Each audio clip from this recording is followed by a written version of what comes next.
Buenas tardes, mi nombre es Guillermo Palma Ríos, soy estudiante de la carrera de Ingeniería Industrial en el módulo semipresencial. Este video es para la materia Estadística Inferencial 1 con el profesor Juan Morales.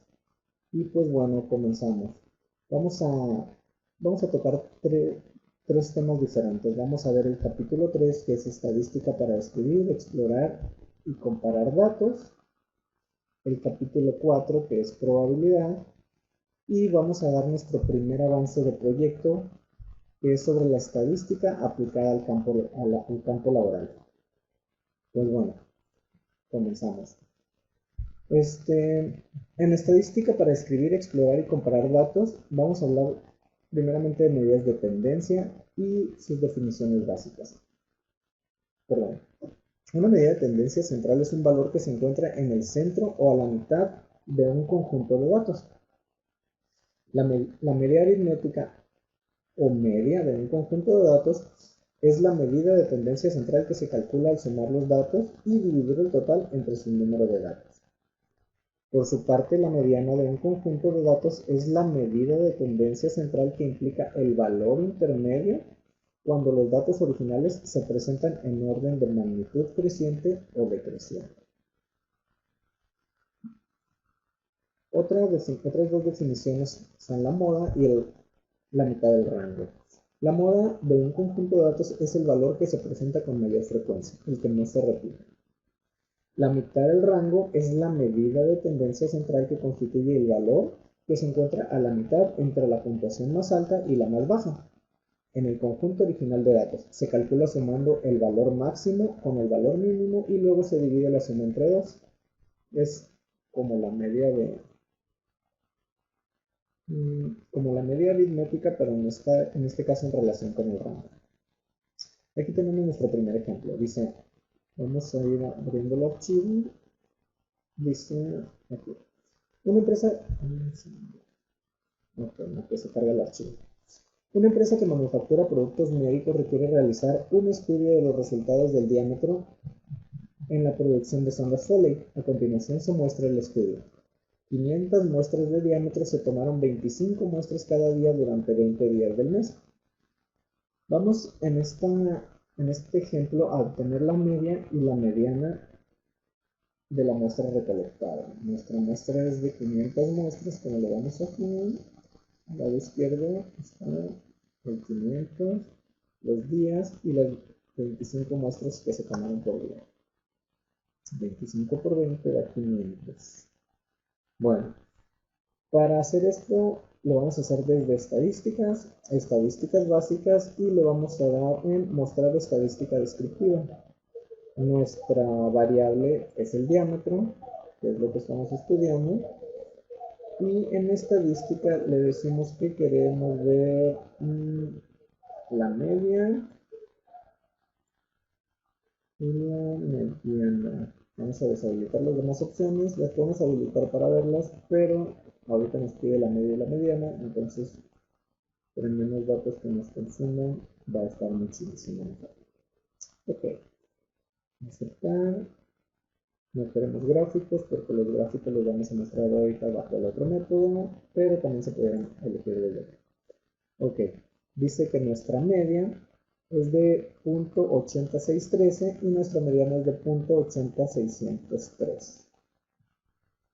Ok, entonces vamos a comparar estos datos ahora en la gráfica.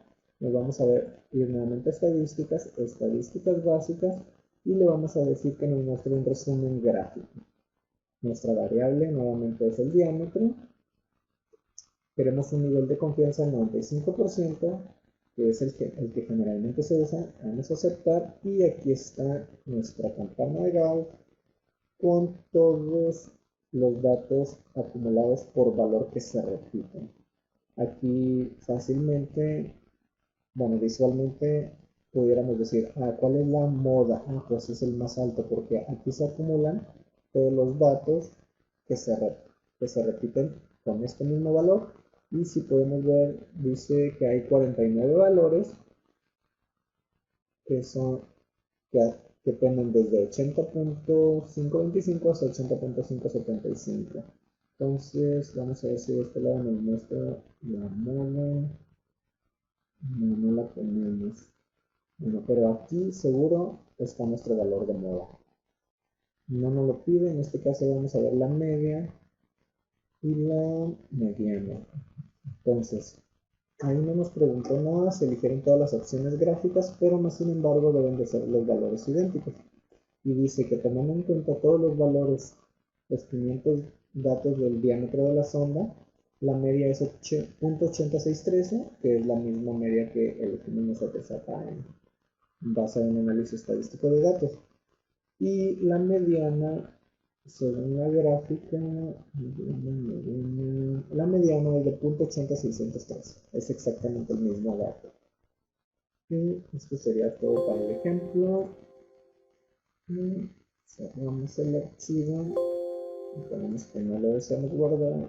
Porque no lo queremos guardar, ya lo tenemos guardado. Ok, ahora venimos a nuestro primer ejercicio. Dice, una empresa que manufactura productos aeroespaciales requiere realizar un estudio de los resultados del diámetro interno en la producción de formers de fuselajes de un avión. A continuación se muestra el estudio. 125 muestras del diámetro interno, se tomaron 5 muestras cada día durante 25 días. Del mes, dice, obtener media de la muestra obtener media y mediana de la muestra recolectada. El ejercicio es prácticamente igual, solo que esta vez con menos datos. Vamos a abrir la media y la mediana del diámetro interno de los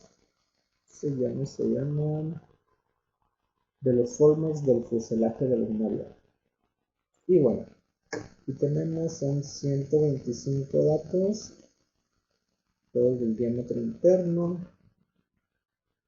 Y nos vamos igualmente a estadísticas básicas. Estamos haciendo rápido. Nos vamos a mostrar estadísticas descriptivas. Nuestra variable va a ser el diámetro. Igualmente queremos la media y la mediana. Podemos elegir más datos, depende de los datos que requieran. En este caso solo requerimos la media y la mediana y aceptar. Ok, y nuestra media es de 6.2496, mientras que la mediana es de 6.2496. Ahora, si lo queremos ver en un gráfico o en un resumen gráfico, sería igualmente estadísticas básicas, resumen gráfico, nuestra variable, nuestro nivel de confianza, aceptar, y tenemos aquí nuestro resumen gráfico con toda esta información. Con todas las casillas que pudimos palomear en la opción anterior para la estadística descriptiva, pues aquí por automático salen todas. Y tenemos que nuestra media es de 6.2496, igual que nuestra estadística descriptiva, mientras que nuestra mediana, ¿dónde está la mediana? Aquí la mediana. 6.2496. Y bueno, aquí lo podemos ver de los dos modos. En unos pequeños clics y se pierde. No lo dejamos guardado. Y bueno, continuamos. Estadísticas para escribir, explorar y comparar datos, ahora con el subtema medidas de variación. Bueno, y con respecto a medidas de variación tenemos otras definiciones. El rango. Bueno, el rango de un conjunto de datos es la diferencia entre el valor máximo y el valor mínimo. Es la medida que hay, es la distancia, podríamos decirlo de otro modo, que hay en una gráfica entre el valor más pequeño y el valor más alto. Ese sería nuestro rango. La desviación estándar. Bueno, la desviación estándar es la medida de variación que más se utiliza en estadística. La desviación estándar de un conjunto de valores muestrales, denotada con una S, es la máxima de variación de los valores con respecto a la media. Okay. Es la máxima variación con respecto a la media. Y ya vimos que es la media anteriormente. Bueno, la varianza Bueno, la varianza de un conjunto de valores es una medida de variación igual al cuadrado de la desviación estándar. Se calcula la desviación estándar y se eleva al cuadrado para obtener la varianza. Continuamos con nuestra diapositiva 7. Estadísticas para describir, explorar y comparar datos. Seguimos en medidas de variación y vamos a ver el primer ejemplo. Dice, ejemplo, emisiones de automóviles. Científicos ambientales midieron la emisión de gases de invernadero de una muestra de 125 automóviles. Las cantidades que se listan a continuación están en toneladas por año. Expresadas como equivalentes de CO2, obtener el rango, desviación estándar y varianza. Vamos a abrir el archivo, déjame ver aquí para que nos olvide. Rango, desviación estándar y varianza. Rango, desviación estándar y varianza.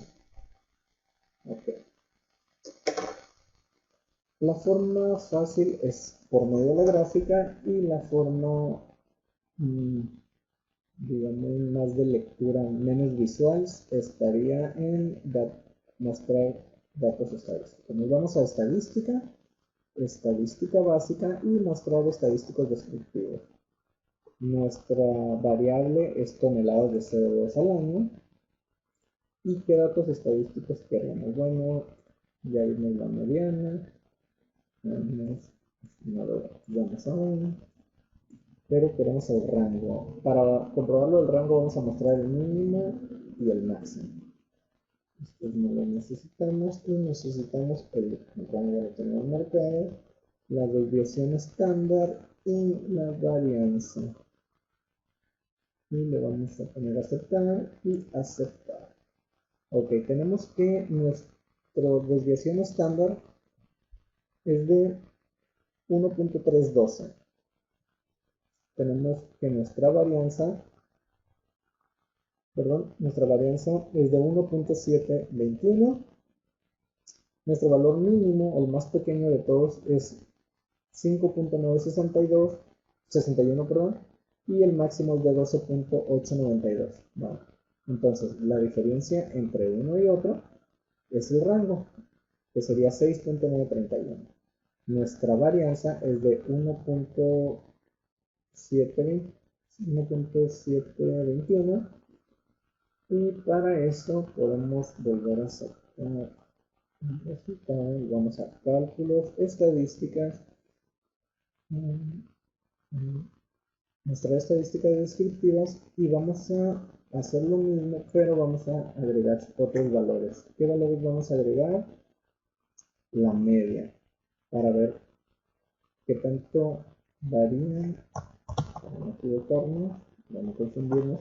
Dice que la desviación estándar es la medida de variación que más se utiliza en estadística. La desviación estándar es un conjunto de valores mostrables denotando cómo ese es la medida de variación de los valores con respecto a la media. Desviación estándar es la medida de variación con respecto a la media y la varianza es la suma de todos elevado al cuadrado. Entonces vamos a ver la desviación estándar con respecto a la media.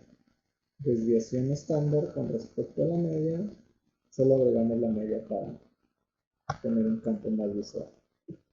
Vamos a aceptar y bueno, aquí tenemos que nuestra media es de 9.71. ¿Qué quiere decir esto? Que si sumamos los 125 datos y los dividimos entre 125 nos da 9.71. Ahora, teniendo nuestra media, tenemos una desviación estándar de 1.32. Que nuestros datos o se van hacia arriba o se van hacia abajo hasta 1.312. Y sumando todas las poquitas desviaciones, elevándolas al cuadrado, dividiéndolas entre el total de datos menos 1, tenemos como varianza 1.721. Si queremos ver esto en un nuevo gráfico, nos vamos a estadísticas, estadísticas básicas y un resumen gráfico. Nuestra variable es toneladas de CO2 al año. Vamos a aceptar con una confiabilidad del 95%. Y aquí tenemos nuestra media de 9.0715, que es la que usamos de referencia para ver la desviación estándar. Y la desviación estándar es de 1.3117, que es la misma del otro lado. Bueno, acá tenemos 1.312, pero por las cifras significativas. 1.317 se eleva a 1.312. Y la varianza, primeramente la teníamos de 1.721, ahora de este lado la ponemos 1.72107, se redondea a 1.721. El 7 eleva a 1 al siguiente 0, y aquí la tenemos. Tenemos también la mediana, tenemos el mínimo, tenemos el máximo, y en esta parte no tenemos el rango, pero lo podemos ver del otro lado, que es de 6.931. Ok, lo cerramos para continuar y vamos a continuar. Ok, en nuestro ejercicio dice ejercicio años para obtener el título de la licenciatura. Esperemos si los estudiantes del TEC lo logremos en 12 semestres o 16. O ponemos lo logremos en 4 años y medio. Dice, a continuación se presenta el tiempo en años que le toma a una muestra aleatoria de estudiantes universitarios obtener su título de licenciatura. Según datos del US National Center for Education Statistics, obtener el rango, según estos datos vamos a obtener el rango, la desviación estándar y la varianza. Vamos a abrir el archivo, rango, desviación estándar y varianza. Los mismos datos que buscamos en la gráfica anterior, perdón, en los datos anteriores. Entonces nos vamos igualmente a estadísticas básicas, nuestra estadística descriptiva, nuestra variación es el tiempo en años que duran los estudiantes en obtener su título. ¿Qué datos queremos? Pues queremos el rango, aquí está el rango, vamos a dejar el mínimo y el máximo para relacionarlos, la desviación estándar y la varianza. Vamos a dejar la media para relacionarlos con la desviación estándar y la varianza. La varianza.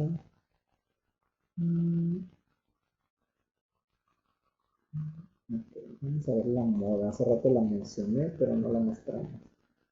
Y le vamos a aceptar. Aceptar. Bueno, y la moda dice que aquí es de 5 años. No tiene nada que ver con el ejercicio, pero hace rato la mencioné y no vimos el ejemplo. Y si podemos ver aquí en los datos, son muy pocos, son 30 datos, pero el 5 se repite en más número de veces. Y regresando al ejercicio, dice que nuestra desviación estándar con respecto de la media, que es 5, es de 1.05. No encontramos aquí ningún dato que diga 5 más 1 serían 6.05 años, porque está calculada tomando la variación entre la media de cada uno de estos datos y mediándolo, promediándolo. La diferencia entre 5 menos 4 da menos 1, y así sucesivamente, y luego lo dividimos entre el n de datos y nos da eso. Y la varianza tenemos que era elevada al cuadrado. Estas diferencias elevadas al cuadrado y divididas entre el número de datos. Bueno, vamos con el rango. Dice que nuestro rango es de 4 años en este caso. Nuestro dato más chico es de 4 años y el dato más grande dice que son 8 años el tiempo que un estudiante tarda en obtener su título profesional. Entonces tenemos un rango de 4. Y aquí nos confundimos un poquito. La moda es de 5, el 5 es el que se repite, perdón. Y la media es de 5 años, que es la suma de todos los valores entre 30, que son un número de datos. Entonces, con respecto a esta media, tenemos nuestra desviación estándar y nuestra varianza. Y el número para la moda dice que es 12. Esto está relacionado con el otro. Dice que hay 12 números 5. Vamos a comprobarlo nada más.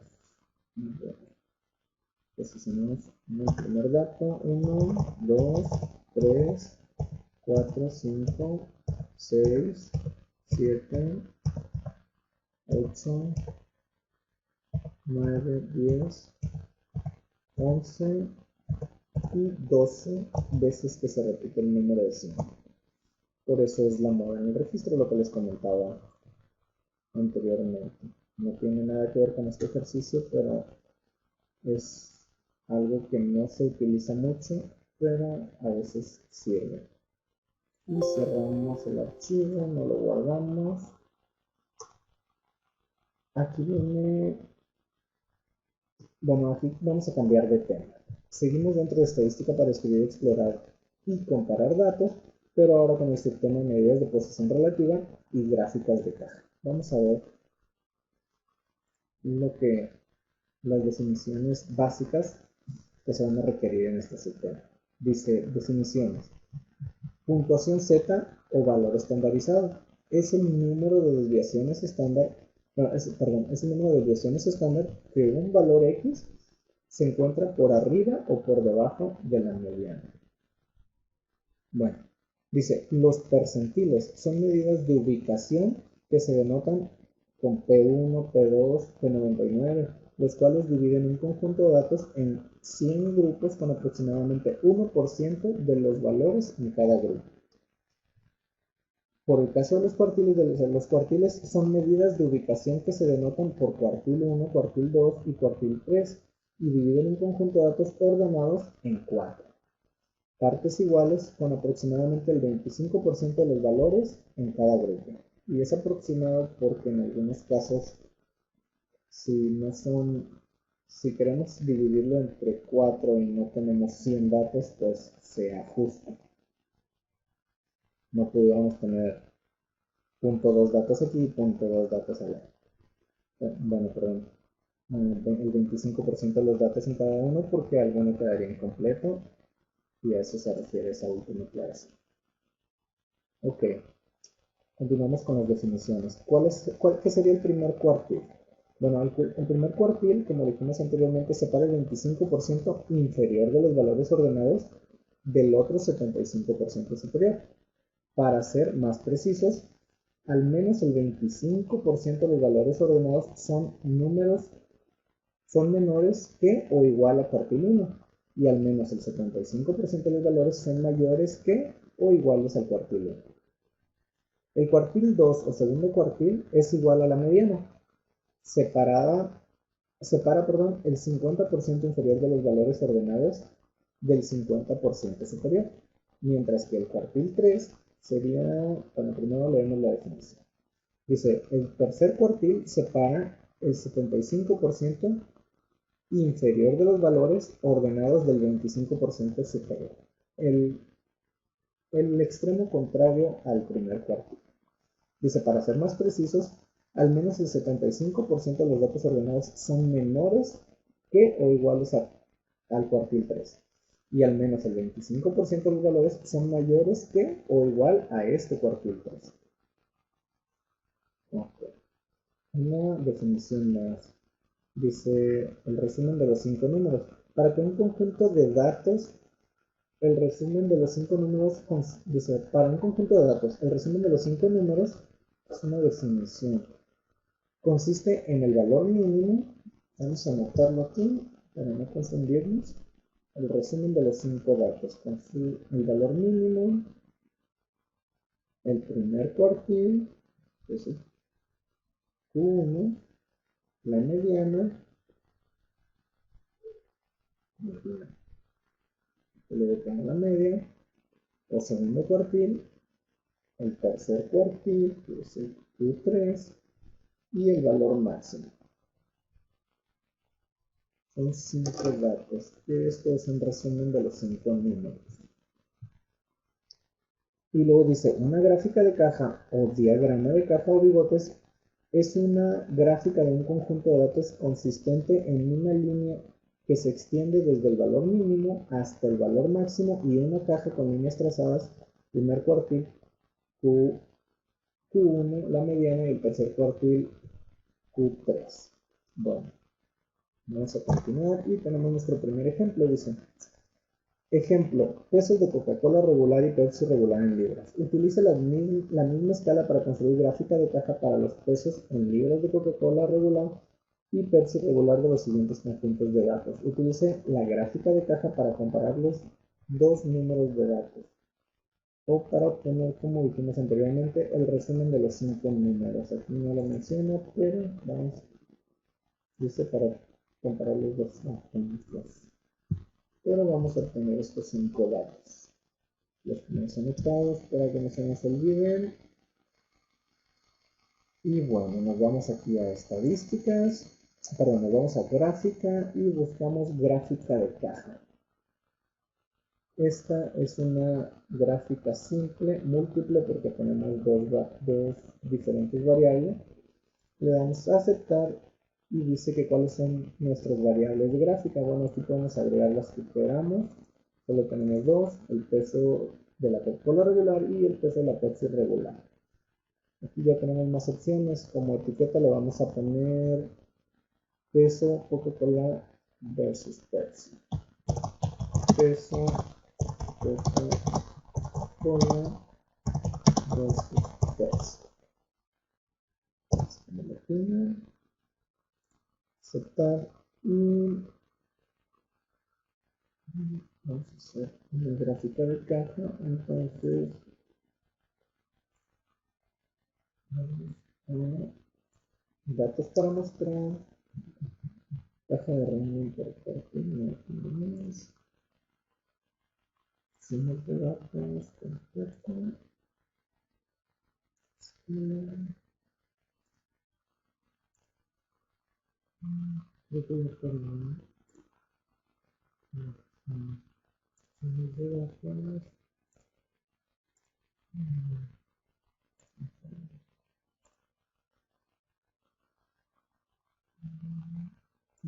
vamos a darle una aceptar.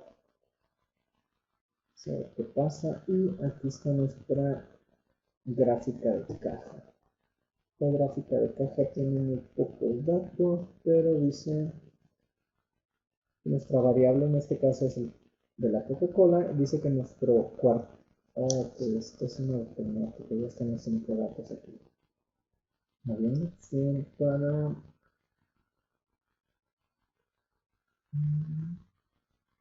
verificar.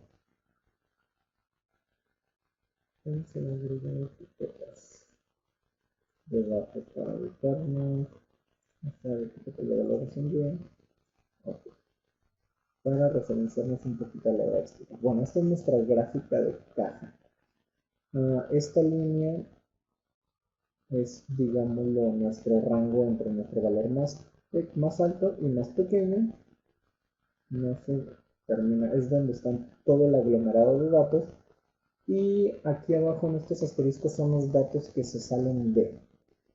Como en el caso anterior, estamos haciendo una gráfica con un nivel de confianza de 95%, donde entran todos los datos, pero curiosamente estos dos datos están muy fuera de rango. Entonces me recomiendo no utilizarlos y por eso quedan fuera de la gráfica de caja. En el caso de la Pepsi también hay dos, uno que es .8388 y .8401. Dice que es la fila 31 y la fila 16, por si queremos corroborarlo. Y esta es nuestra gráfica de caja. Bueno, con respecto a los pesos de la Pepsi regular, tenemos que el cuartil 1, donde se encuentran los 25% de los datos, tenemos un valor de .8211. Nuestra mediana es el promedio del cuartil 1. Okay. Nuestra mediana es de .8231, nuestro cuartil 3 es de .826 y nuestro rango de intercuartil es de .0049. Con los bigotes en punto, los bigotes en estas líneas, dice los bigotes los tenemos en .839 y 0.8319, que son los extremos de los bigotes, sin contar los datos que están fuera. En el caso perdón, de la Coca-Cola regular, tenemos que nuestro cuartil 1 es de 0.814475 con una mediana de 0.8171, un cuartil 3 de 0.821 y igual nos muestra los bigotes y el rango de intercuartil. Ahora, ¿qué podemos ver en estas dos gráficas? Si nos regresamos a nuestra tabla, tenemos 36 datos de cada producto y decimos, bueno, ¿por qué aquí está más pequeño si tenemos la misma cantidad de datos? Bueno, esto es porque los datos están más concéntricos en el producto de la Pepsi. ¿Qué quiere decir? Que la mayoría de las latas de Pepsi pesan en promedio lo mismo, digámoslo de este modo. No es en promedio porque el promedio sería un solo valor, pero están más cerca del valor promedio. En cambio, en la Coca-Cola tenemos que están más dispersos los datos. Perdón, más dispersa la relación en cuanto a los pesos de cada una de las latas. Entonces podríamos decir que existe, divagando un poco, que existe más probabilidad de que a la hora de comprar una Pepsi nos toque una lata que traiga más o que traiga menos con respecto de la Pepsi. Entonces, los de la Pepsi son más precisos, precisos y exactos a la hora de llenar una lata. Bueno, vamos a cerrar esto y vamos a continuar con nuestra presentación. Ok, este es nuestro ejercicio con respecto al problema, bueno, con respecto al tema. Y el ejercicio se llama Calificaciones de crédito FICO en USA. Se obtuvo una muestra aleatoria. Simple de calificaciones de crédito otorgadas por la empresa FICO y los datos se presentan a continuación. Construya una gráfica de caja que incluya los valores del resumen de los 5 números. Aquí quiero hacer una mención. Antes de hacer esta presentación, en el grupo nos empezamos a preguntar qué eran los 5 números. Quizás no leímos y nos confundimos un poquito con esta imagen que habla del 10%, que el 10% de los clientes son de nuevo crédito, el 15% son antigüedad del historial crediticio, el 10% contribuciones de crédito, 35% historial de pago y el 30% montos adeudados. Creo que esta imagen es de una infografía sobre créditos, pero aquí solo estamos trabajando con un dato. ¿Qué dato es? Es la calificación de créditos otorgados por la empresa FICO. ¿A cuántos? Bueno, ahorita vamos a ver. Abrimos el archivo y tenemos 30 personas. Es la calificación de FICO a 30 personas. Vamos a ver los 5 datos que vamos a ver. El dato mínimo, vamos a ver quién tuvo menos calificación. El valor máximo, quién tuvo menos calificación. La mediana, que en promedio la calificación de esos 30.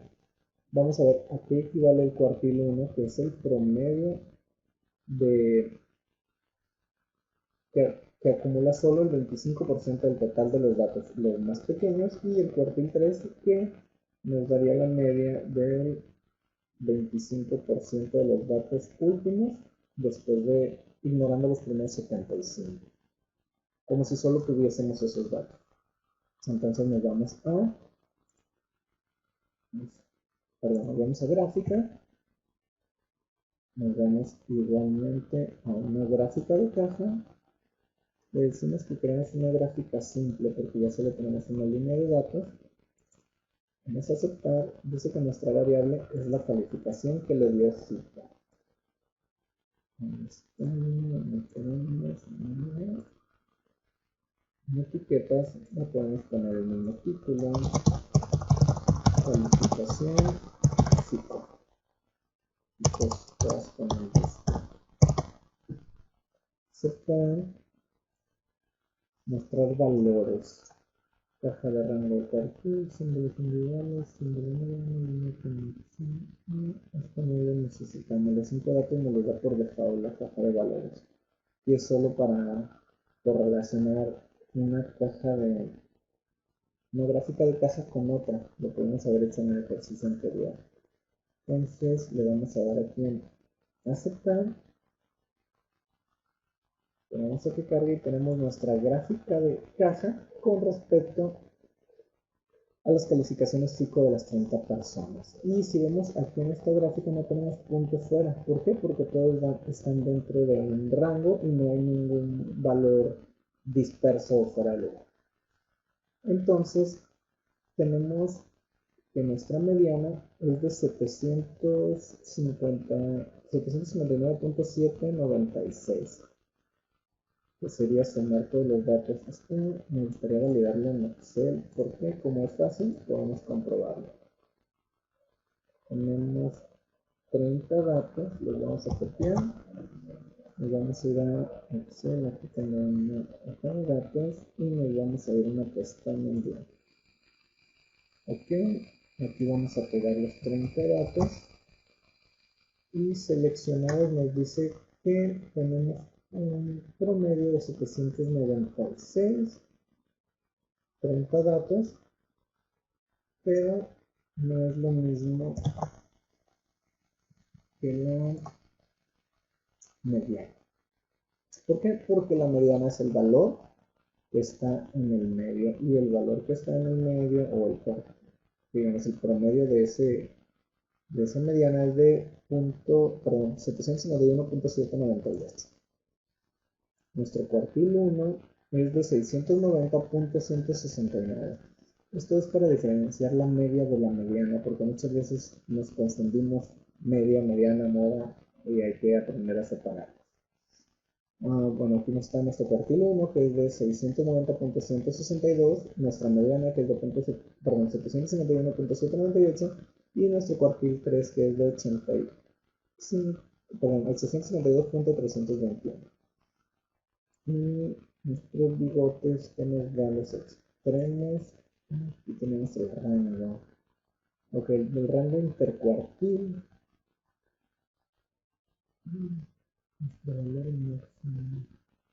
Nuestro rango intercuartil es de 162 por 180. Perdón, 162.180. Tenemos nuestros datos y cerramos. No estoy familiarizado con esto. Vamos a poner cancelar. Unos datos que no se están reflejando aquí, no lo había notado, pero los vamos a obtener de acá. De estadística, resumen gráfico, nuestra variable es la calificación que le dio FICO a las empresas con un nivel de confianza del 95%. Y ahora tenemos, con respecto a nuestra gráfica de caja, tenemos los datos, y acá tenemos los valores que nos piden, los que nos faltan. El valor máximo es de 9.85.66, el mínimo es de 5.68.19, esto restando el 5% de error, digámoslo de este modo, y conservando el 95% de nivel de confianza para los datos obtenidos. Entonces aquí están nuestros 5 datos y nuestra gráfica de caja. Tenemos que no queremos guardar. Esta pestaña la vamos a eliminar para no dañar los archivos.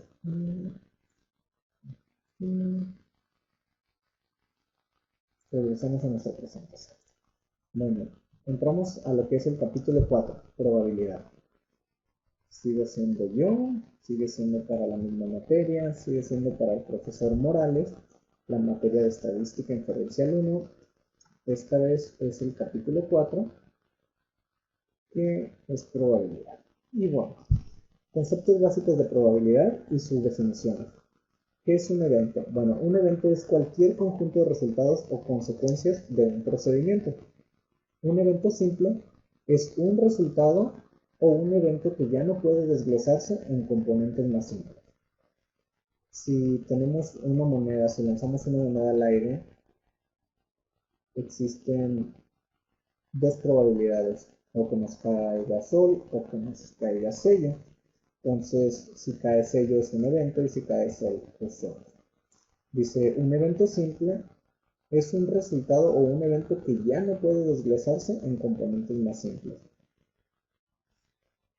¿Y qué es el espacio muestral? Bueno, el espacio muestral de un procedimiento se compone de todos los eventos posibles, es decir, el espacio muestral está formado por todos los resultados que ya no pueden desglosarse más. En la moneda serían 2, en un dado serían 6, y bueno, así sucesivamente. Y notación de probabilidad. Bueno, cómo se nota o cómo se escribe? ¿Cómo se pronuncia cuando vemos las siglas? P denota una probabilidad. A, B y C denota eventos específicos. El evento A, el evento B, el evento C. ¿Qué probabilidad hay de que el evento A suceda? En el caso de que digamos, ¿qué probabilidad hay de que el evento A, que es que caiga sol, sea? ¿Qué probabilidad hay de que el evento B, que caiga cara, sea? ¿Qué probabilidad hay de que en el evento C la moneda quede en el aire y nunca caiga al piso? Bueno, esos son los posibles eventos. Entonces, ¿qué es probabilidad A? Bueno, probabilidad A denota la probabilidad de que ocurra el evento A. ¿Qué sería el evento A? Bueno, ¿qué es lo que esperamos del experimento? Y así sucesivamente. Bueno, tres formas diferentes para calcular la probabilidad de un evento. La primera forma es por aproximación de la probabilidad por frecuencias relativas. Lanzamos muchas veces la moneda, hacemos un registro de cuántas veces cae sello, de cuántas veces cae águila, y en base a eso decidimos la probabilidad. O también está como segunda forma el método clásico de probabilidad. Para esto se requieren resultados igualmente probables. Y la tercera forma es por probabilidades subjetivas, que no se hacen experimentos y simplemente se calcula. Bueno, para la aproximación de la probabilidad por frecuencias relativas, dice, realice o observe un procedimiento y cuente el número de veces que el evento A ocurre en realidad. Con base en estos resultados reales, se estima de la siguiente forma. Probabilidad de A es igual al número de veces que ocurrió A entre el número de veces que se realizó el experimento. Digamos, en un dado, lanzamos un dado y esperamos que caiga el 1. Lo lanzamos 10 veces. Y en esas 10 veces solo 3 nos cayó el 1. Entonces la probabilidad de que caiga 1 con respecto al experimento que ya se realizó sería 3 entre 10, nos daría un 3 entre 10, se daría 0.3, 3 sobre 10 que sería el 30%, y diríamos en base a esta forma que tenemos el 30% de probabilidades de que caiga 1 lanzando un dado, independientemente de que suceda o no, solo nos basamos en el experimento. La siguiente es aproximación de la probabilidad por frecuencias relativas. Aquí tenemos un ejemplo, dice, calcule la probabilidad de que un automóvil seleccionado al azar en Estados Unidos se accidente durante este año, y luego nos da una estadística, dice, en un año reciente de un total de 135.670.000 automóviles registrados en Estados Unidos según datos de Statistical Abstract of the United States, 6.511.100 se accidentaron. Bueno, aquí nos marcan una referencia. Dice, ahora podemos utilizar el método de frecuencia relativa porque está relacionada a un valor estadístico ya definido, sin haber experimentado, simplemente el dato ya está ahí fijo. Luego dice, ahora podemos utilizar el método de frecuencia relativa de la siguiente manera. Dice, P accidente es igual al número de automóviles accidentados entre el número total de automóviles. En este caso vamos a vamos a dividir el total de automóviles accidentados, que es 6.511.100, entre 135.670.000, que nos da, si lo sacamos en la calculadora, un resultado de 0.048, que multiplicado por 100 para sacarlo en porcentaje sería el 4.8% de probabilidad de que al elegir un auto al azar nos sea dice, probabilidad con automóvil seleccionado al azar de Estados Unidos se accidente durante el año. Si en base a esta estadística vamos y decimos ese auto y lo seguimos todo el año o mantenemos un registro de él, existe el 4.8% de probabilidad de que ese auto se accidente. Que vaya a pasar no lo sabemos, pero está la posibilidad. Dice, no es posible utilizar el método clásico ya que los dos resultados, accidente o ausencia de accidente, no son igualmente probables.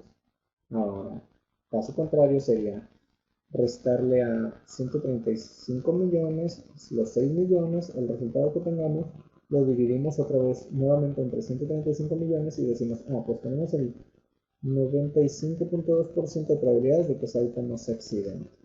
A eso se refiere aquí abajo. Y luego continuamos, dice, probabilidad, conceptos básicos de probabilidad, bueno, sería el tercer método, la tercera forma. Es el método clásico de la probabilidad y requiere resultados igualmente probables. Supongo que un procedimiento dado tiene n número de eventos simples distintos y que cada uno de estos eventos simples tiene la misma posibilidad de ocurrir. Si el evento A puede ocurrir en S de estas formas, entonces tenemos que la probabilidad A es el número de formas en que puede ocurrir A entre el número de eventos simples diferentes. Okay. Y tenemos nuestro primer ejemplo. Dice, 3 formas diferentes para calcular la probabilidad de un evento. Ok, método clásico de probabilidad. Requiere resultados igualmente probables. Dice, probabilidad de ganar el premio mayor. Determina la probabilidad de ganar el premio mayor de la lotería al seleccionar 6 números entre 1 y 60. Cada combinación tiene las mismas probabilidades de ocurrir. Esto lo podemos hacer en la calculadora. Encendemos, pongo mi calculadora en la mano. Dice 60 shift MCR para que nos dé el conjunto y 6. Es igual y nos da a 3, 4, 5, 6. Son 50.063.860. Y luego dividimos 1 entre este valor para que nos dé el porciento. Entonces tenemos que 1 entre answer y nos da 1 sobre ese valor. Tenemos 1.9 a la menos 8, lo eliminamos de ceros con el shift de proceso hasta tener 0.00000019, que redondeado sería, como escribimos aquí, 0.00000002% de probabilidad. Ahora, en nuestra siguiente diapositiva dice, probabilidades subjetivas. Bueno, esta es otra forma de probabilidad y dice, la probabilidad del evento A se estima con base en el conocimiento de las circunstancias relativas. Ejemplo, probabilidad de que un astronauta sobreviva en una nave espacial. Estimar la probabilidad de que un astronauta sobreviva en una misión en una nave espacial. Los expertos consideran los eventos pasados junto con los cambios en las tecnologías y las condiciones para hacer una estimación de la probabilidad hasta la publicación de este libro, bueno, del libro del que se sacó el ejemplo, dice, los científicos de la NASA estimaban una probabilidad en 0.99%. ¿Qué significa esto? Que tiene la posibilidad, perdón, 0.99. Significa que existe, que tiene la posibilidad de, multiplicado por 100, del 99% de probabilidad de ser un astronauta en una misión espacial. Y aquí está nuestro ejercicio. Dice, ejercicio género de los hijos. Analiza la siguiente lista de los 8 resultados posibles cuando una pareja tiene 3 hijos. Dice, calcule la probabilidad de cada evento. Que haya exactamente una niña, que haya exactamente 2 niñas y que todas estas sean niñas. Bueno, vamos aquí abajo, ya lo tengo resuelto, pero vamos a tratar de explicarlo un poco. Dice, probabilidad de que haya exactamente una niña solamente. Si el primero es niño y la segunda es niña y el tercero es niño, esa sería nuestra primera posibilidad. O que la primera sea niña, que el segundo sea niño y que el tercero sea niña, esa sería nuestra segunda probabilidad. O que la tercera sea niña, que el segundo sea niño y que el primero sea niña. Son las únicas probabilidades que tenemos. Entonces, en este caso, sería 3 sobre 8 nos da 0.375, que sería el 37.5% de probabilidades de que nazca una niña. Ahora bien, la probabilidad de que haya exactamente 2 niñas sigue la misma línea. El primero tendría que ser niño, la segunda tendría que ser niña y la tercera tendría que ser niña. Es nuestra primera probabilidad. Aquí tenemos la segunda, niño, niña, niña.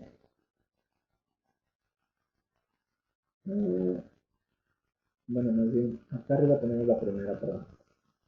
Sería que el primero sea niño, que el segundo sea niña y el tercero sea niña. Aquí tenemos nuestra primera probabilidad.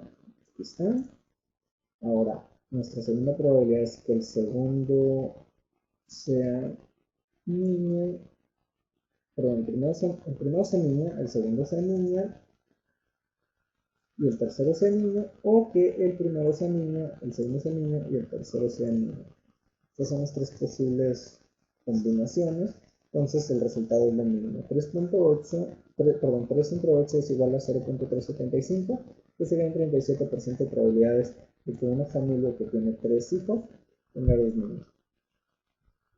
Ahora bien, entre nuestras 8 posibles combinaciones, ¿qué tan probable es que todos sean niños? Bueno, si vemos nuestra tabla, solo existe una probabilidad de que todas sean niñas. Entonces, 1 sobre 8 es igual a 0.125, que sería un 12.5.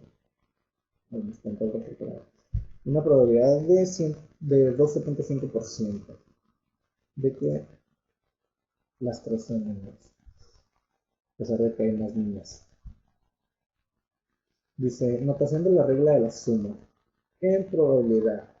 ¿Y cuál es la regla de la suma? Bueno, un evento compuesto es cualquier evento que combine 2 o más eventos simples. La probabilidad de A o B es igual a la probabilidad de A más la probabilidad de B menos la probabilidad de A y B, que sería el conjunto. Sería la probabilidad de A, que está aquí en gris, más la probabilidad de B, que está acá en gris más claro, menos la probabilidad de A más B, que sería la probabilidad de que ambos sucedan. Esa es la regla de la suma. O la probabilidad de A unión B es igual a la probabilidad de A más probabilidad de B menos la probabilidad de A intersección con B, que sería lo mismo. Dice, entonces la probabilidad de A o B o probabilidad de A unión B es igual a la probabilidad en un solo ensayo ocurre el evento A con la unión que ocurre del evento B o ambos ocurren.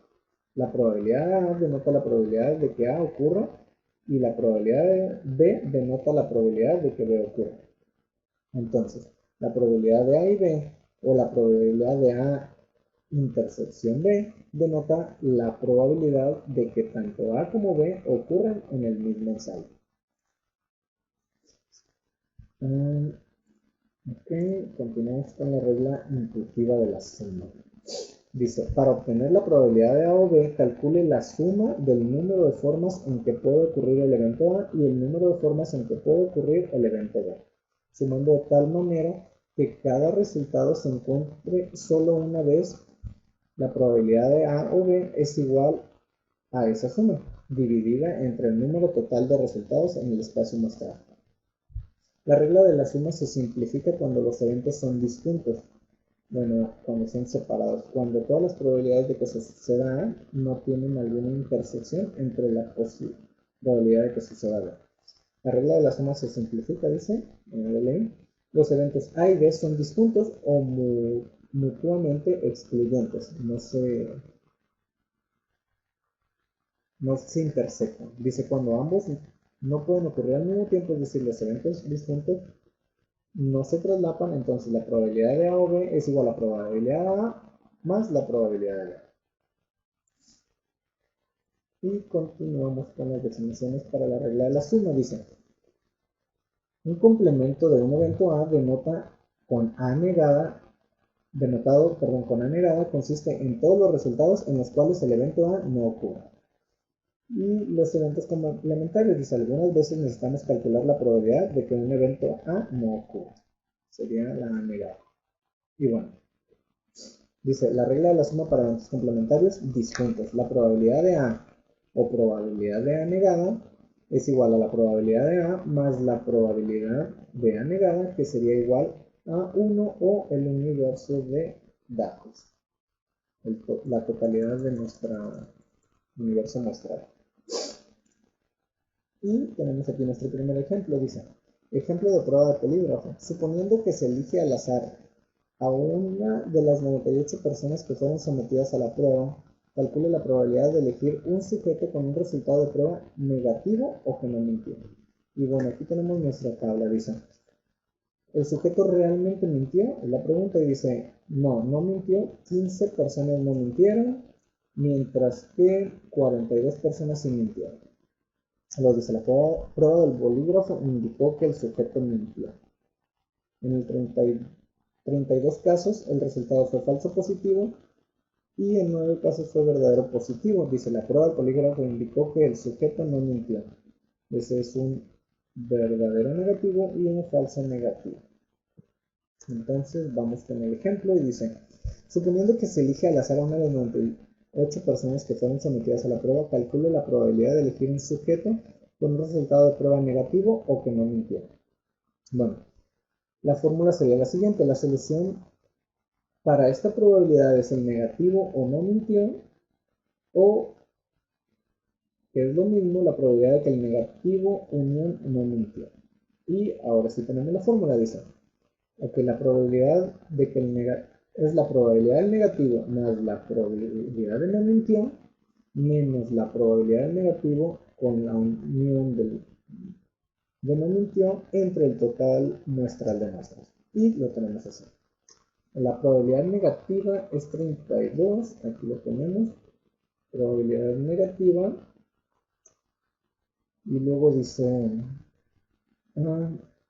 más la probabilidad de que no mintió es 9, aquí la tenemos, y, perdón, ok, menos la probabilidad negativa, que es 15, con la unión de la probabilidad de que no mintió, que es 32, menos perdón, menos 32, perdón, la probabilidad negativa es 32 más 9, la probabilidad de que no mintió es de 15 más 32 y la negativa unión que no mintió es 32. Entonces tenemos entre el total del espacio muestral, que es de 98 personas que se hicieron la prueba del bolígrafo, 32 más 9 es 41, 15 más 32 es 47 y 32 se va a jugar. 41 más 47 menos 32 nos da como resultado 56. 56 entre 98 nos da un 0.5714 que es un 57% de probabilidades de elegir a un sujeto con un resultado de prueba negativo o que no mintió. Ese es el ejemplo. Y nos vamos al ejercicio. Bueno, dice, suponiendo que se eligió al azar a una de 98 personas que fueron sometidas a la prueba, calcula la probabilidad de que el sujeto tenga un resultado de prueba negativo o que haya mentido. Ok. ¿Cómo quedaría nuestra fórmula? Bueno, la probabilidad de negativo más la probabilidad de que sí haya mentido menos la probabilidad del negativo más la unión de que sí mintió, la intersección, digámoslo así, menos el total del espacio muestrado. Entonces, la probabilidad negativa es de 32 más 9. Aquí tenemos 32 más 9, que es la probabilidad negativa. Y luego más la probabilidad de que sí mintió, que es 42 más 9. Y aquí dice 42 más 9, la probabilidad de que sí mintió. Menos la intersección del negativo con sí mintió, que son 9, que es el resultado negativo con respecto a que sí mintió.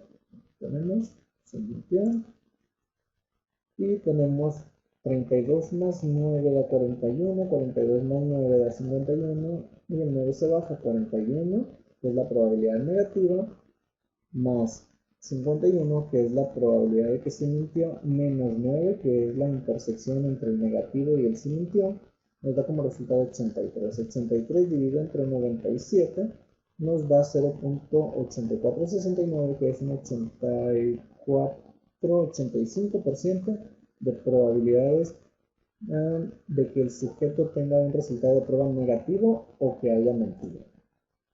Bueno, continuamos. Dice, notación de la regla de la multiplicación. Este es ya no estamos sumando, ahora estamos multiplicando. Bueno, la probabilidad de A y B es igual a la probabilidad de que el evento A ocurra en un primer ensayo y el evento B ocurra en un segundo ensayo. Están correlacionados. Dice, la regla para el cálculo de probabilidad de A y B se denomina regla de la multiplicación porque explica multiplicar la probabilidad del evento A por la probabilidad del evento B si el resultado del primer evento A afecta de alguna forma la probabilidad del segundo evento B. Es importante ajustar la probabilidad de B para que refleje la ocurrencia del evento A. Ahorita vamos a ver por qué menciona este último dato. Dice notación para la probabilidad condicional. Y es precisamente por esto, por las condiciones que relacionan al siguiente evento con el anterior. Bueno, la probabilidad de la probabilidad de B con respecto a A representa la probabilidad de que un evento B ocurra después de suponer que el evento A ya ocurrió. Podemos leer B con respecto a A como B dado que A. Dice, o como el evento B ocurre después de que el evento A ya ocurrió. Dice, dos eventos A y B son independientes cuando la ocurrencia de uno no afecta la probabilidad de la ocurrencia del otro. De manera similar, muchos otros eventos son independientes. Si la ocurrencia de muchos otros eventos son independientes, cualquiera de ellos nos afecta la probabilidad de ocurrencia de los demás. Si A y B no son independientes, se dice que son dependientes. Dos eventos son dependientes si la ocurrencia de uno de ellos afecta la probabilidad de la ocurrencia del otro, pero esto no necesariamente significa que uno de los eventos sea la causa del otro. En el caso de que no afecten, ahorita vamos a ver el ejemplo. Dice la regla formal para multiplicación. La probabilidad de A y B es igual a la probabilidad de E por la probabilidad de B, dado que A ya haya ocurrido. Y aquí tenemos una regla intuitiva de la multiplicación. Y dice probabilidad de A y probabilidad de B. Dice regla de la multiplicación. Bueno. Dice A y B son independientes. Si son independientes, entonces es la probabilidad de A y B es la probabilidad de A por la probabilidad de B. Pero si no son independientes, es la probabilidad de A por la probabilidad de B, dado que ya haya sucedido A, con las condiciones. Dice, asegúrese de calcular la probabilidad del evento B suponiendo que el evento A ya haya ocurrido. O viceversa, calcular el evento A dado que B ya haya ocurrido, pero como seguimos una secuencia así se hace. Dice, ejemplo, control de calidad en la fabricación de marcapasos. Dice, los marcapasos se implantan en los pacientes con la finalidad de estimular el pulso cuando el corazón no puede latir por sí mismo. Cada año se implantan más de 250.000 marcapasos en Estados Unidos. Por desgracia, los marcapasos en ocasiones fallan, que la tasa de fallas es baja, como del 0.0014 por año, según datos de Pacemaker and ICD Generator Malfunctions, de Meisel et al. Journal of the American Medical Association, volumen 295, número 16. Dice, consideremos una pequeña muestra de 5 marcapasos que incluyen 3 que funcionan bien, denotados por B, y 2 que son defectuosos, denotados por D. Y bueno, aquí está el ejemplo, dice, un investigador médico desea seleccionar 2 marcapasos al azar para realizar un experimento. Calcule la probabilidad de que el primer marcapaso seleccionado funcione bien, o sea, que sea el evento B, y que el segundo marcapaso también funcione bien en el caso del evento B. Dice, utilice los siguientes supuestos. A. Suponga que las 2 selecciones aleatorias se realizan con reemplazo. ¿Qué quiere decir esto? Que regresamos la pieza que tomamos en la primera ocasión y se vuelven a completar la cantidad original. De manera que el primer marcapaso seleccionado se reincorpora a la muestra antes de elegir el segundo. Suponga que las 2 selecciones aleatorias se realizan sin reemplazo, de manera que el primer marcapaso seleccionado no se reincorpora a la muestra antes de elegir el segundo. Y bueno, con respecto al ejemplo, dice, antes de proceder y para tener mayor claridad, sería útil visualizar los 3 marcapasos que funcionan bien y los 2 marcapasos defectuosos, como se muestra a continuación, que es B, B, B y D, D. Los B son los que funcionan mal y los B son los que funcionan bien. B por bueno y D por defectuoso. Si los 2 marcapasos se seleccionan al azar con reemplazo, las 2 selecciones son independientes, ya que el segundo evento no se ve afectado por el primero. En cada selección hay 3 marcapasos que funcionan bien y 2 defectuosos, de manera que obtengamos la probabilidad de A es 3 buenos y 2 malos, y la probabilidad de B hay 3 buenos y 2 malos. Entonces, P es igual al primer marcapasos, que es B, y el segundo marcapasos, que es B. Entonces tenemos 3 entre 5 por 3 entre 5 nos da 9 entre 25, que es un punto 36%, bueno, pero un punto 36 que equivaldría al 36% de probabilidades de tomar uno bueno en los 2 eventos, porque se regresa. Y continuamos. Ahora al inverso, ejemplo de control de calidad, dice, si los 2 marcapasos se seleccionan al azar sin reemplazo, las 2 selecciones son dependientes, ya que en la probabilidad del segundo evento se ve afectada por el primer resultado. En la primera selección, 3 de los 5 marcapasos funcionan bien. Después de elegir un marcapasos que funciona bien en la primera selección, quedan 4 marcapasos, incluyendo 2 que funcionan bien, por lo tanto ya no son 5. En el segundo caso ya solo tendríamos 4. Dice, en este caso dice, la probabilidad de que el primer marcapasos, dice, el primer marcapasos es B y el segundo marcapasos es B. Bueno, ahora tenemos 3 posibilidades de 5, 3 entre 5 inicialmente, pero después de tomar uno bueno, tenemos ahora 2 posibilidades de 4, que sería 2 entre 4. En este caso sería 3 entre 5 por 2 entre 4, sería 6 entre 20 o 0.3, que sería el 30% de probabilidades de que el segundo sea bueno. Se reducen porque ya la cantidad de unidades buenas es menor. Y aquí está nuestro ejercicio. Dice, Willing the Company produjo un lote de 500 neumáticos que incluye exactamente 200 que están defectuosos. Si se realizara al azar, si se seleccionan al azar 4 neumáticos para instalarlos en un automóvil, ¿cuál es la probabilidad de que todos estén en buenas condiciones? Y bueno, siguiendo las reglas anteriores, en un principio tenemos 4.800 neumáticos buenos. Aquí nos alcanza de un total de 5.000 neumáticos. Bueno, existen 4.800 posibilidades de 5.000 de que tomemos uno bueno y tomamos uno bueno dentro de un 96% de probabilidad. Y después ya no nos quedan 4.800, ahora nos quedan 4.799 y supongamos que tomamos también uno bueno, entonces ya nos quedan 4.798 y volvemos a tomar uno bueno y nos quedan 4.797. Esto para poder llegar a la conclusión. Entonces, cada vez va bajando la cantidad de total de neumáticos que tenemos y va bajando la cantidad de neumáticos buenos que tenemos en uno, en uno, en uno, y como están correlacionados, se va ajustando, ajustando y al final se saca una nueva. Bueno, perdón, se multiplica la probabilidad de cada uno de los casos condicionados por el caso anterior. Entonces, 4.800 entre 5.000 nos da 0.96. 4.799 entre 4.999 ahora igual nos da 0.96 porque las cantidades son muy grandes.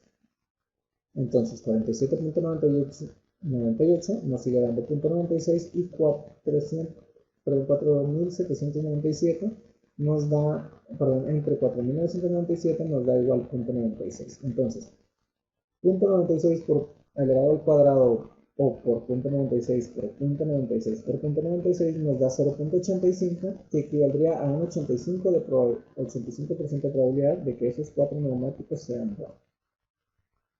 Y bueno, pasamos a nuestra tercera unidad que dice estadísticas para describir, explorar y comparar datos de la unidad 4 de probabilidad, que es probabilidad, perdón. Y ¿qué nos pide aquí? Dice nuevo proyecto. Una vez terminado el contenido de este tema, continuar con la presentación llamada herramientas estadísticas aplicadas al campo laboral, en la cual desarrollarán los conocimientos obtenidos aplicados a la solución de problemas y proyectos laborales. Este proyecto durará 2 o 3 semestres y en cada unidad se le dará continuidad a los avances en la presentación. También tendrá que explicar la solución de los ejercicios que planteen. Dice, el no hacer esta actividad significa no acreditar la unidad. Cada que termine una unidad tendrán que exponer sus avances y usarán la misma presentación para exponer los avances. Los ejercicios presentados en esta sección tendrán que ser similares a los aprendidos en esta unidad. Como mínimo deberían presentar 3 ejercicios en esta sección para acreditar la unidad. Los ejercicios de la primera parte y esta presentación serán grabados en el mismo video de ser posible. En caso de estar demasiado, bueno, esas son indicaciones. Ok, pues bueno, ¿qué empresa vamos a trabajar? Pues bueno, no es una empresa, no voy a dar el nombre como tal, entonces vamos a denotar la empresa como X. Miré que algunos de mis compañeros la denotaban como X y se supone que como empleado uno debe de seguir un código de confidencialidad, uno debe de sacar información de la empresa y esto incluye precisamente registros. Entonces vamos a, en base a lo que yo hago, en base a lo poco que recuerdo, vamos a simular esta información. Yo soy técnico de análisis de falla en una empresa que se dedica a fabricar aparatos de comunicación, equipos de comunicación, y como técnico de análisis de falla yo recibo las unidades que fallan, debo de analizarlas eléctricamente, encontrar la falla, identificarla para que se analice y dejar un registro para una mejora posterior. Si me topo 100 veces con un componente faltante, estoy exagerando, si me topo 3 veces en el día con un componente faltante, entonces puedo levantar una alerta y decir, hey, está faltando este componente, y en la línea se sigue una contramedida. Yo lo hago porque estoy todo el día ahí y no necesitaría hacer una gráfica, pero supongamos que mi jefe está viendo los registros que estoy haciendo yo. Entonces él dice, hey, deja ver cómo va Guillermo en este momento. Entonces, para eso vamos a abrir Minitab, porque lo vamos a abrir con Minitab. Y aquí tenemos unos registros un poquito inventados de lo que sucede ahí. Este no, y este. Ok, entonces déjenme ver. El día 26, que día me gusta. Este es el 30. Okay, aquí. Y bueno, tenemos un modo de falla y un problema encontrado. Aquí tengo, digamos, lo que cada unidad que analizo le encuentro algo. Y vamos a copiar todos estos datos a mitad. Lo tenemos aquí. Pienso que está en Excel, control V. Y aquí le pongo modo de falla. Y aquí le pongo unidad. Y aquí son 43 datos, nos vamos a Excel. Y aquí tenemos 1, 2, 3, 4, 3, 4. 1, 2, 3, 4. Y vamos a llegar hasta el 43. Para ahorrarnos un poquito de tiempo. Control X, nos vamos del otro lado y les pegamos aquí. No, Excel, control V. Ok, entonces vamos a graficar esto. Vamos a gráfica. Gráfica. Vamos a hacer un histograma general. No, esto se trabaja con datos. Vamos a estadísticas básicas. Y un resumen gráfico no nos deja porque estamos trabajando con cantidades. Bueno, entonces vamos a trabajar con otro archivo. Vamos a dar aquí archivo nuevo para no complicarnos la vida. Nuevo proyecto. No deseamos guardar el anterior. Y nos vamos a Excel. Acá tengo otro registro en memoria. Y donde diga nombre, y ponemos, ¿para qué es esto? Ok, es el acumulado de fallas de un día, digámoslo así. Cogemos, aquí hay más tipos de falla, escogemos los modos de falla, y nos vamos aquí.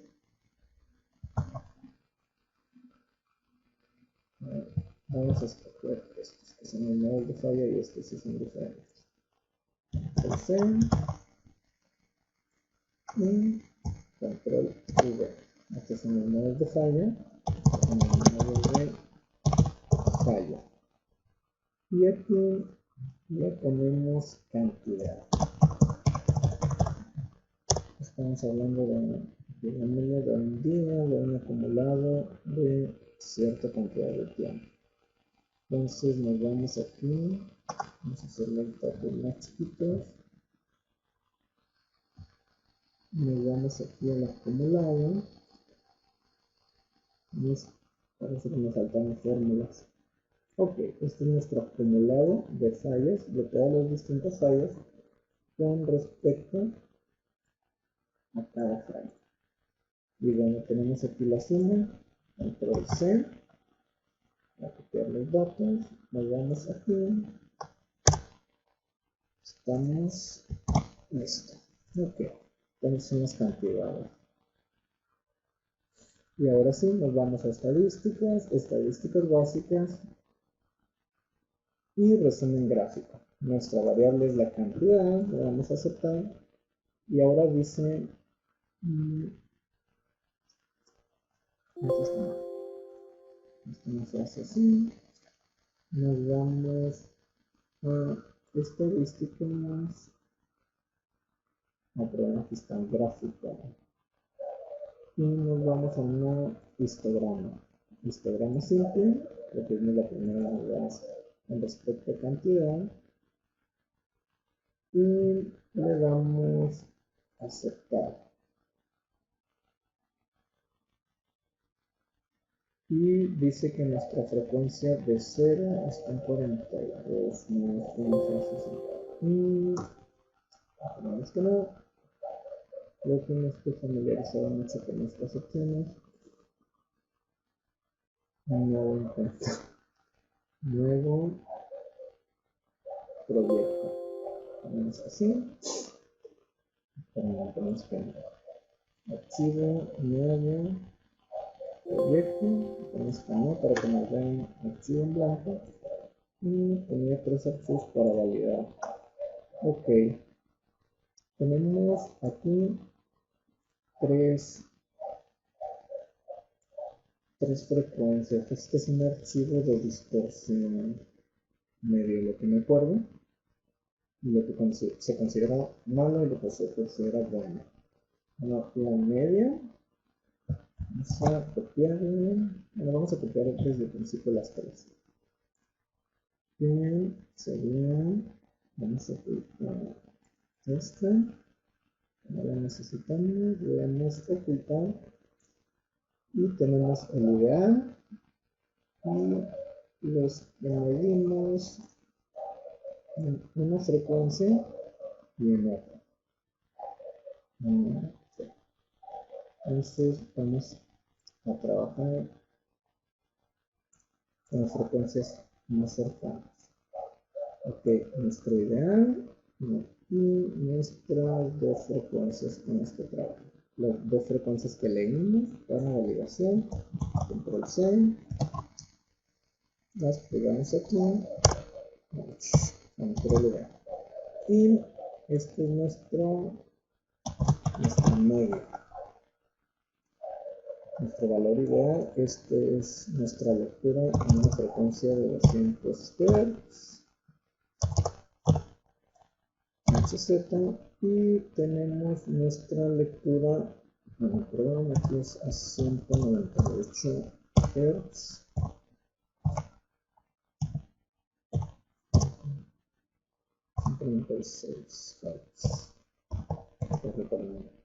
Y aquí es a 208 Hz.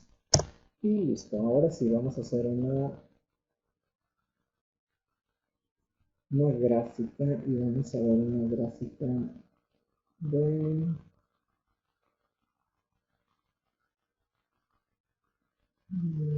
aquí tenemos una gráfica de valores individuales. Es una gráfica múltiple porque tenemos 3 líneas. La media va a ser nuestra primera, la segunda a 196 y la tercera a 208. Entonces, le vamos a aceptar. Y bueno, en nuestra media dice que todos nuestros valores están en un punto. Esto lo podemos explicar de un modo.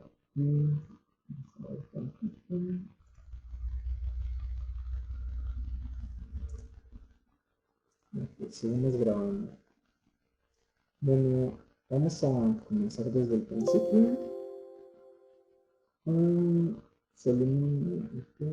a decirle que ok, vamos a gráficas, que fue lo que vimos en la primera unidad. Bueno, yo quiero ver cómo se encuentran estos datos. ¿Sí? Me voy a una gráfica de puntos. Le digo que son múltiples valores en Y, desde la media, los que provee a una frecuencia de 196 y los que proveen a una frecuencia de 208. Estamos hablando de distorsión de audio. Entonces, en nuestra gráfica de puntos, tenemos que en mi media, todos mis valores están dentro del 18%. Porque mi media es 18%, por eso están juntos. Ahora, en la prueba que yo hice a 196 Hz, pues bueno, tenemos datos que van desde mayor a 18% hasta, creo que el último es de 25.9%, son valores fuera de rango. Y cuando hice la prueba a 208 Hz, pues bueno, unos estuvieron abajo y la mayoría estuvieron arriba. Hemos tenido problemas con esto. Estábamos filtrando a 18% en otro equipo y traíamos esas piezas que les validaban la distorsión a ensamble para que se utilizaran como materia prima, y aceptábamos unidades que estuvieran marginales dentro de, pero a la hora de ensamblarlas se salían en estos valores, pero nosotros estamos filtrando en 200 en una frecuencia de 208 Hz. Cuando la prueba final se hacía a 200 Hz, que nuestra media sería 200 Hz, podemos cambiar el dato, vamos a ver si se puede cambiar. Nuestra prueba final la hacemos en 200 Hz.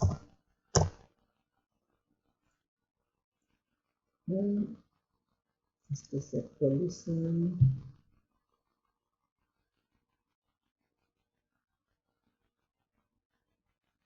Actualizar gráfico. Ok.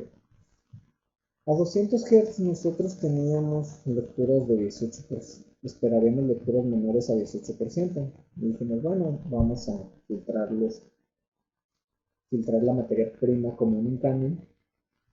Y solo unas pocas unidades estaban dentro de rango.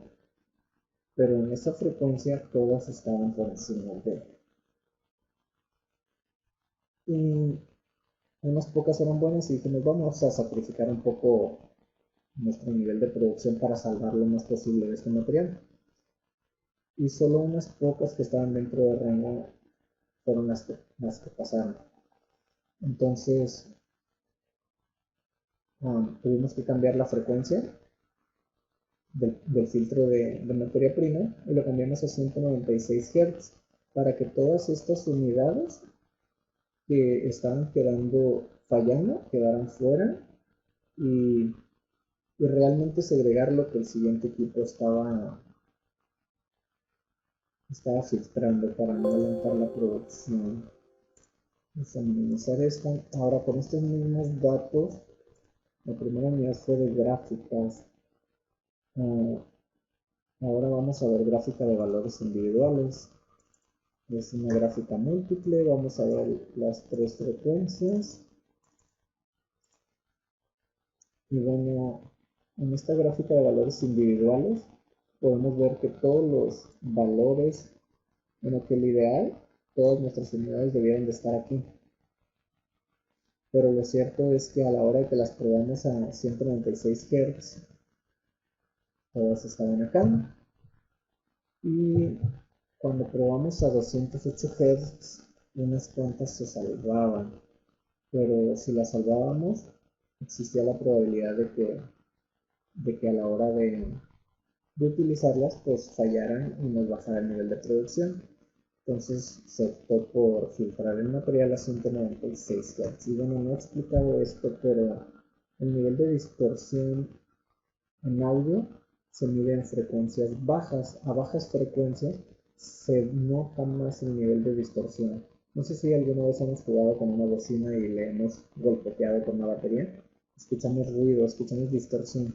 Una frecuencia tan baja que si golpeteamos 3 veces en un segundo, pues estamos trabajando a 3 Hz. Bueno, esa distorsión se mantiene hasta por debajo de los 200 Hz y por frecuencias superiores se estabiliza y dejamos de escuchar estas vibraciones o este raspado, esta distorsión que escuchamos en el speaker, en la bocina. Entonces precisamente eso intentamos filtrar para que no llegue a las líneas de producción y al final se nos escaparon todas estas unidades y dijimos, bueno, ¿qué tenemos que hacer? Entonces después de filtrar a como nosotros creíamos, dijimos, bueno, entonces estábamos haciendo algo mal. Y fuimos a volver a medir estas señales para, para ver en qué nos habíamos equivocado. Y bueno, resulta que todas estaban por encima de ese 18% que nosotros pusimos como límite, pero en una frecuencia diferente, a 196, y en 208 unas pocas estaban salvadas. Entonces, bueno, pues volvimos a recalibrar. Entonces, eso nos mostró dónde estaban nuestros datos. Perdón. Si tomamos los datos y los vamos leyendo uno por uno, bien pudiéramos decir, bueno, están aquí, están allá. Pero una gráfica nos ayuda a visualizar todo de una manera diferente y ver dónde están las cosas. En el caso de una gráfica por grupos, de un histograma por grupos, podemos ver qué tanto se repiten cada los datos. Ignorando esta barra azul que es el ideal, pues en el con una frecuencia, perdón, con una distorsión del 16%, dice que tenemos 2 unidades, una unidad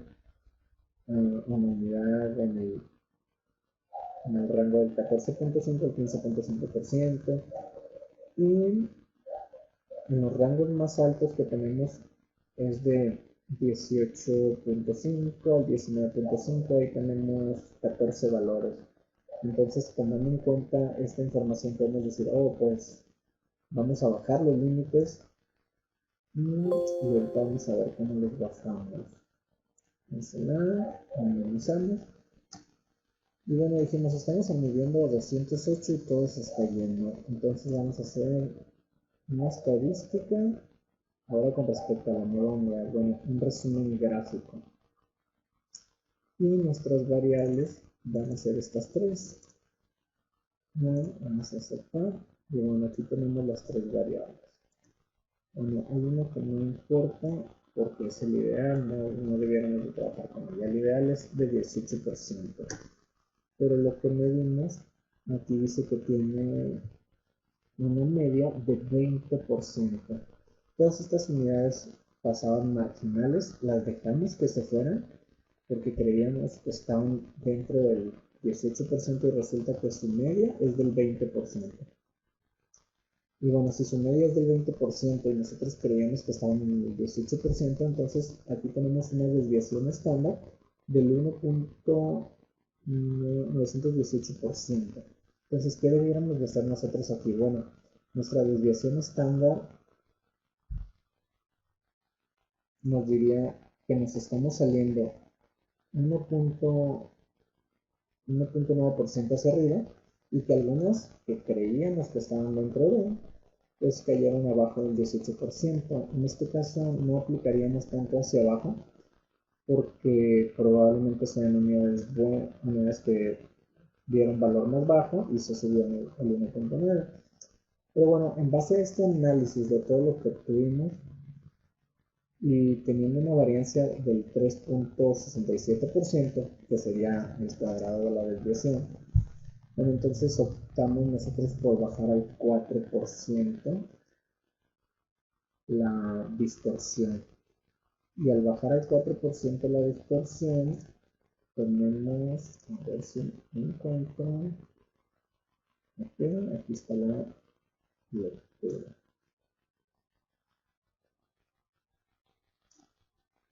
Así, nos vamos a minimizar, vamos a minimizar este gráfico. Y vamos a pegar aquí con nuestro ajuste. Control V. En nuestro ajuste cerramos los rangos. Y al cerrar los rangos, bueno, tenemos una gráfica. Vamos a ver un histograma de lo que está sucediendo ahora. Un histograma simple con nuestro ajuste que cerramos los rangos a 14%. Bueno, aquí está nuestro histograma. Los valores más altos fueron ahora del 18% de nuestro filtro. Y si nos vamos a estadística y hacemos un resumen gráfico de lo que es ahora esa estadística, bueno, tenemos que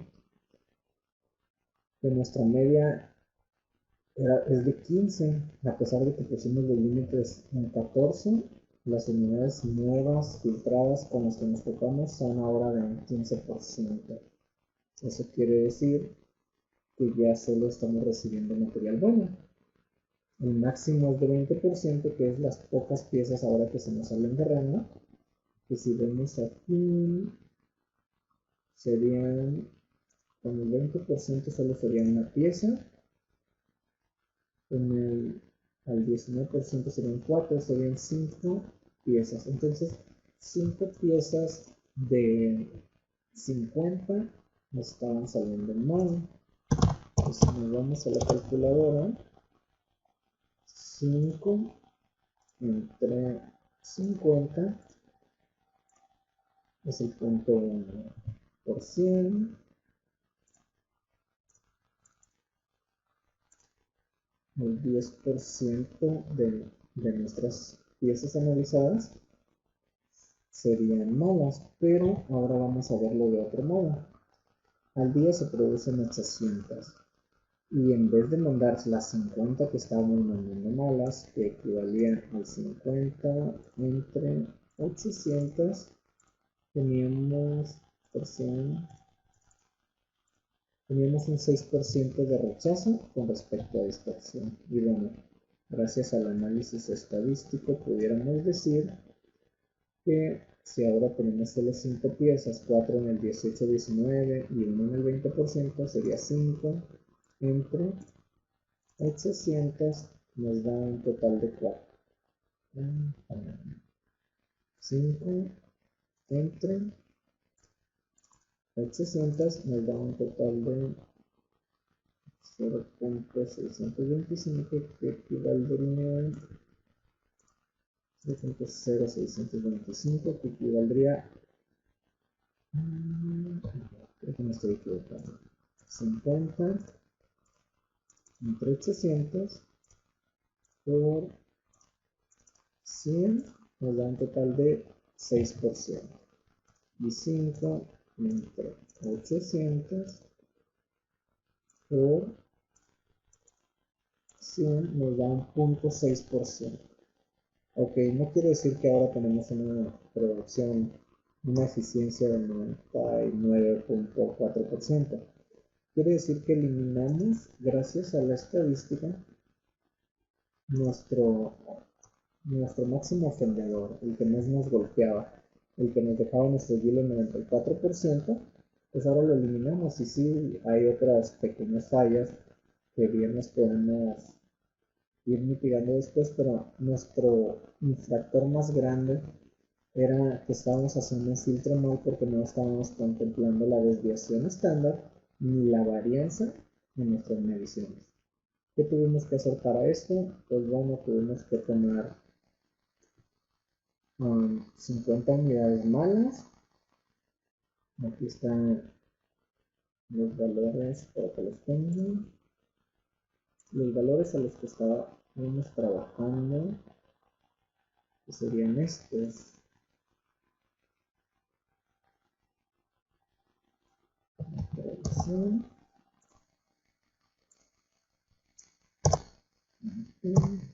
Control V. Y bueno, estamos trabajando en estos valores. Esta era nuestra prueba.